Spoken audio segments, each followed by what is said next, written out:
There are many sectors of the economy that have been hit hard by the coronavirus pandemic, and now childcare providers in England say some in the business are facing closure and bankruptcy. Despite some government support, a fall in demand due to the lockdown and increased costs because of social distancing could seriously hamper financial sustainability. There are more than 75,000 childcare providers registered in England, with the Institute for Fiscal Studies saying childcare demand has fallen by 70% on pre-coronavirus levels. Here's more with Dan Johnson. Aria's one of the youngest to feel the reach of coronavirus. And at her nursery, Tiny Toes, there aren't as many little hands being sanitised. Thankfully, the nursery has stayed open to allow us all to continue working and obviously continue Aria getting an education, because that's obviously ultimately more important because she starts school very soon. Aria's one of only 9 in today at a nursery that holds 70 children. That means more insecurity for staff who were already furloughed when the lockdown hit. 1 minute we were at work, next minute we were told we've got to shut.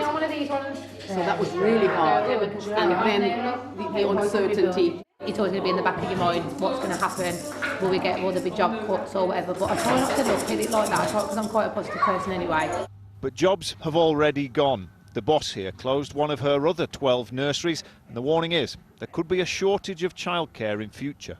They're asking parents to go back to work, and if the childcare, nursery starts closing down, or they can't, and childcare is not there, how people are going to go back to work? The government says there has been support, and funding covering free places will continue to reach nurseries, whatever the current numbers. But childminders, who largely work from home looking after younger children, are especially vulnerable. It's just filled with this extra stress of, will I get through the winter? Will I be able to afford Christmas presents?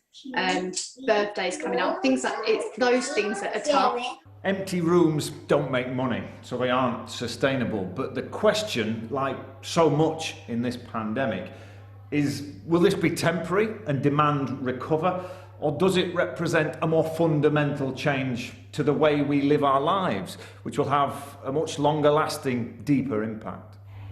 It all depends who shows up here in the days to come. The warning is, use it or lose it. Dan Johnson, BBC News in Dudley.